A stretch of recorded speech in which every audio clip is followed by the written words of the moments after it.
We live in an interesting time. Nintendo's brand new handheld, the DS, is just a few months away. Their next console, the Revolution, was just announced.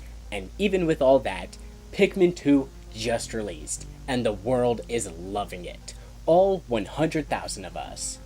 But with that said, we need to recognize something. The DS is gonna be weird. Real weird. You've all seen the demo of Super Mario 64 by 4, right? We can't ignore how impressive this game looks. But how's it gonna play? There isn't even a C-stick.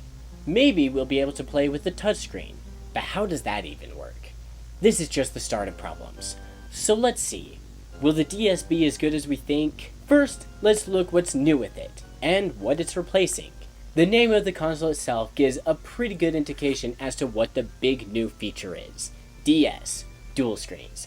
But if you have some extensive knowledge about Nintendo, you'll know about their other book-like devices, the Game Boy Advance SP, and some Game & Watch consoles. Except even compared to those devices, the DS still shows more potential. Like we saw in the reveal and E3, there's gonna be a touchscreen, wireless multiplayer, and most of all, PictoChat. I'm sure there's even more features I can't remember or haven't been announced yet, but this ought to show how advanced this next handheld will be. And speaking of advanced, the Game Boy Advance, by far the best handheld console release yet. But despite that, it seems like it's already being replaced. And it didn't even release all that long ago. But the DS is surely taking its place, right? Well, maybe not. Nintendo has actually told us that the DS will become a third pillar in their gaming cathedral, not to replace the Game Boys. Will that happen? No. As much as I love my GBA and can't wait for the Minish Cap, they're not gonna support the Game Boy, let alone release a new one within the next 5 years. And if you need some more convincing, how about the fact that the DS has backwards compatibility to the GBA? I don't know what else backwards could refer to. Okay, the DS seems pretty great, and it's more than likely a full successor to the Game Boy series. But will it live up to our hopes? While Nintendo has been on a steady decline in the console market since the SNES, their handhelds have been nothing but successful. Everyone has a Game Boy. Everybody likes Pokemon. But will everyone understand the DS? It's a fairly odd system. While a touchscreen might seem simple, so does a controller. But if you've ever handed your grandma an NES controller to play Dr. Mario, they'll be completely lost. Now, a touchscreen might be a little more intuitive than a controller. It's just hard to say how that will convert to games and gameplay. How will a Zelda work with a touchscreen? Or 3D Mario? Or Doom clones? Some could probably just ignore it. We've had Zeldas and shooters that only use the D-pad or 4-directional input. But things like 3D platformers really need the precision of movement that a C-stick provides. And nowadays, every 3D game needs a second joystick for the camera. One joystick simply doesn't cut it anymore. But you know what? Forget all of this. Did the Game Boy have any of these? No, not even close. So I just want to say that I don't make this video to say that the DS will fail. I'm saying this to tell you that the DS will do great. Touchscreens are weird, and if we know Nintendo at all, they'll probably make a bunch of games solely around the touchscreen when they probably shouldn't. Just look at Donkey Kong Jungle Beat that's releasing in a few months. Somehow, they made a new Donkey Kong Country game that's only played with the bongos for Donkey Konga. But touchscreens will be easier to use than a controller.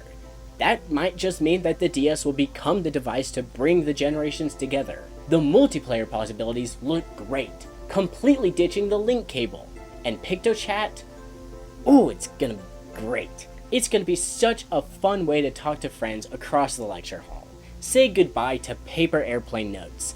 And the games?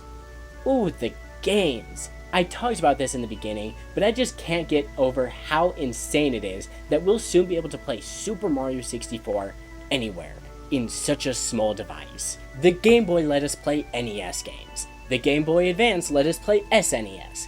And now we can play N64. Absolutely wild. And I just can't wait until they bring Majora's Mask to the DS. In addition to Mario 64 by 4, they've also shown Mario Kart DS and Animal Crossing DS. Both, oh, just look great. And it looks like the DS will even have a few third parties. As the August Nintendo Power says, franchises like Spider-Man, Need for Speed, Sonic, and Rayman are all getting games for the DS. So what can I say? The DS has some serious potential. And while it might be difficult to get games from the PlayStation, since it lacks the second C-Stick, this thing will become a beast for playing N64 games. Who knows? Maybe even the DS can play new console games. Mario 64 by 4 looks just as good as Mario Sunshine, so call me crazy, but I think we might get some GameCube games. Oh, I'm just crazy, aren't I? But we're only 2 months away from the DS releasing. Personally, I just wish it came in blue or green. I'm sure those will come eventually. Now, honestly, I don't know how I got access to this website. It looks like I'm the only person putting videos on it right now. But you know what? I'm gonna take full advantage of it and play the brand new Pikmin 2 live here in a vertical live stream and on another website I've discovered called Twitch in a horizontal live stream. So, if you want to experience what's sure to be the game of the year, join me here or at twitch.tv/ArcticJackW today, September 15th, 2004 at 5 p.m. PST. But until then, tell your mom that you love her, and as always, keep cool. Bye!